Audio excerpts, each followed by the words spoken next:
Hi guys, shock అయ్యారు. నేను Uppal ball మాట్లాడుతున్నా.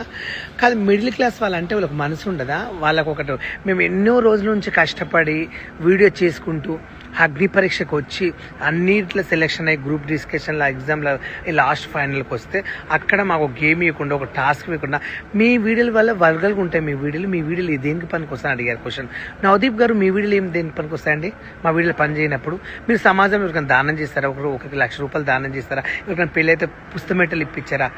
మీరు ఎలా మాట్లాడతారు సార్? అంటే మేము మిడిల్ క్లాస్ వాళ్ళం, ఇవ్వడం ఏం చేయలేదు, మా గురించి ఎవరు వీడియోలు పెట్టినా పట్టించుకోరు, మేమే తోపులు అనుకుంటా.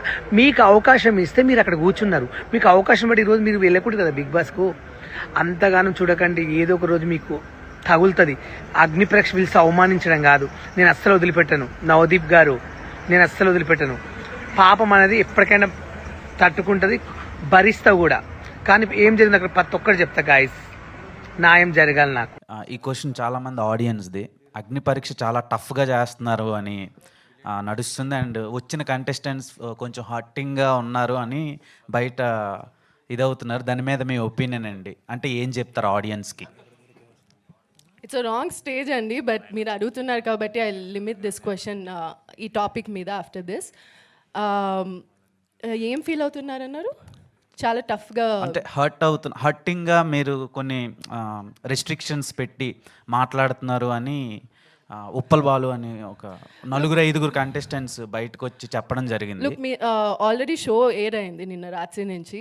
మీరు చూస్తే మీకు అర్థమవుతుంది. యాజ్ జడ్జెస్ అక్కడ మేము డిఫరెంట్ కైండ్ ఆఫ్ రియాక్షన్స్ని చూడాలని మమ్మల్ని అక్కడ పెట్టారు. సో కొందరితో మంచిగా మాట్లాడతాం, వాళ్ళు మాట్లాడే దాన్ని బట్టి కొన్నిసార్లు కొంచెం వేరే విధంగా మాట్లాడతాం. కొంచెం టాస్కులు అది చేస్తారా చెయ్యరా, బికాస్ వాళ్ళు ఫామ్లో రాసేదానికి అన్నీ రాస్తారు, బట్ దెన్ అది కరెక్టా రాంగా అని మేము అక్కడ కూర్చొని మేము జడ్జ్ చేయాలి. సో అలాంటి టైంలో డిఫరెంట్ వేస్ మేము మాట్లాడతాం, క్వశ్చన్స్ అడుగుతాం. అది డిఫరెంట్గా, బయటికి ఎలా వెళ్తుందో తెలియదు. ఎనీవేస్ షో ఇప్పుడు ఎయిర్ అవుతుంది కాబట్టి చూస్తే మీకే అర్థమవుతుంది. అలా ఏం లేదు. సో మీరు చాలా చాలా రోజుల తర్వాత బిగ్ స్క్రీన్లో వస్తున్నారు. అంటే వెబ్ సిరీస్లో ఈ అగ్ని పరీక్ష అండ్ దెన్ సోషల్ మీడియాలో చాలా యాక్టివ్గా ఉంటారు. అండ్ ఈ డార్క్ చాక్లెట్లో మీకు ఆపర్చునిటీ ఎలా వచ్చింది అండ్ మీరే పిక్ చేసుకున్నారా ఈ సినిమాని? ఎలా వచ్చింది అంటే, లైక్ ర్యాండమ్ డే శాష్ కాల్ చేశారు. చేసి వీడియో జూమ్ కాల్లో హీ నెరేటెడ్. అప్పుడు నేను చెన్నైలో ఉన్నాను. నాకు నిజంగా బాగా నచ్చి, బికాజ్ యాజ్ యూ సెడ్, నాకు సినిమాలు చాలా తక్కువ, అప్పుడప్పుడు ఆపర్చునిటీస్ వస్తాయి. అలాంటి దాంట్లో ఒక మంచి క్యారెక్టర్ వచ్చిందని వెంటనే హైదరాబాద్కి వచ్చి తన ఆఫీస్లో మీట్ అయ్యి నెరేషన్ మొత్తం తీసుకున్నాను. అండ్ ఫస్ట్ ఇది చాలా short. I don't want to reveal the days కదా, how many days. మా వర్కింగ్ డేస్ చాలా తక్కువ అండి. కరెక్ట్గా ఆ టైంలో నాకు పర్సనలీ అప్పుడు అవైలబుల్ లేకుండా ఉండే, అండ్ మిస్ అవుతున్నానేమో అనుకున్న టైంలో థ్యాంక్ఫుల్లీ వీళ్ళే, బికాస్ ఆఫ్ ప్రొడక్షన్ డేట్స్ మారిపోయాయి and I was able to get back to the movie. అలా వచ్చింది. ఆల్ ద బెస్ట్ అండి. అండ్ ఓకేనండి, థ్యాంక్ యూ. ఓకే, విశ్వదేవ్ గారు, happy birthday sir.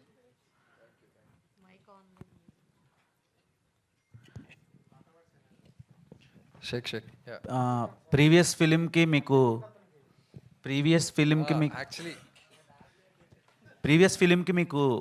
National award వచ్చింది. అవును. సో ఈ సినిమా ఏ రేంజ్ వరకు ఎక్స్పెక్ట్ చేయొచ్చు? అంటే కమర్షియల్గా సక్సెస్ అవుద్ది అంటారా, లేదంటే ఇది కూడా ఒక ఎక్స్పెరిమెంటల్ ఫిలింగా ఉంటుంది అంటారా? అంటే కొంచెం చెప్పాలంటే కనెక్ట్ అయితే చాలా గట్టిగా వర్కౌట్ అయ్యే పాసిబిలిటీ ఉందండి ఈ సినిమాకి. So that's the confidence that's the reason why we're here. ఇది సినిమా ఎలాంటిదంటే ఒక మ్యాజిక్. ఇది నా దృష్టిలో అయితే ఒక సాలిడ్ మ్యాజిక్ మెటీరియల్, ఈ చాక్లెట్ లాంటిది. సో ఇది కానీ డార్క్ చాక్లెట్ నచ్చిన వాళ్ళకి విపరీతంగా నచ్చుతుంది. సో ఆ నచ్చిన నెంబర్ ఎక్కువ ఉంటే ఇది ఒక మంచి బ్లాక్ బస్టర్ అయ్యే ఛాన్సెస్ గట్టిగా ఉన్నాయి. That's our strong belief system. అలాగే అనుకునే సినిమా తీస్తాం, అలాగే అనుకునే ప్రమోట్ చేస్తున్నాం. సో ఆ నమ్మకం మాకుంది. అవార్డ్స్ అంటే అవార్డ్స్ తెలియవండి. 35 టైంలో కూడా అవార్డ్స్ గురించి ఆలోచించలే, ఇప్పుడు కూడా ఆలోచించలే. వస్తే మంచిదే, రాకపోయినా మంచిదే. విశ్వదేవ్, మీరు ఈ టీజర్ వచ్చి ఆల్మోస్ట్ లాస్ట్ ఇయర్ సెప్టెంబర్లో రిలీజ్ చేశారు. యా. సో అసలు ఏం జరుగుతుంది అంత గ్యాప్ రావడానికి కానీ, లేదంటే డిలే అవ్వడానికి? మన టీజర్ అయిన టైంకి యాక్చువల్లీ ఇంకా ఫస్ట్ కాపీ రెడీ కాలే. టీజర్ అయిపోయిన తర్వాత ఫ్యూ మంత్స్లో ఫస్ట్ కాపీ అన్నట్టు ప్లాన్ చేసి టీజర్ లాంచ్ చేసాం. దాని తర్వాత it took some time. Like I said, it's a very complex film, very difficult film craft wise to put together. తను రాసేసాడు కానీ అన్నీ కలిపి దాన్ని ఒక సెటప్లా ఒక ప్యాకేజ్లో తయారు చేయడం చాలా చాలా టఫ్. అండ్ అది కరెక్ట్గా చేయకపోతే ఈజీగా లైక్ చాలా ఎవరు రాజమౌళి గారు ఒకసారి అంటారు, కమర్షియల్ సినిమాస్ లేదా ఒక టైప్ ఆఫ్ ఫార్మాట్ ఫిలిమ్స్ కొంచెం అటు ఇటుగా ఉన్నా కొంచెం కొంచెం బాగానే ఉన్నా కూడా నడిచిపోతుంది, కానీ ఇంటెన్షనల్గా చేసిన ఒక టైప్ ఆఫ్ కొత్త రకమైన సినిమాలు, కొత్త సినిమా అనే ఒక కాన్సెప్ట్లో చేసినవి 99.9% పర్ఫెక్షన్తో ఏం చేయాలి. అదే మెయిన్ ఫియర్, ఇది కన్వే కాదేమో అనేది. Because you actually walking on a tight rope with such films.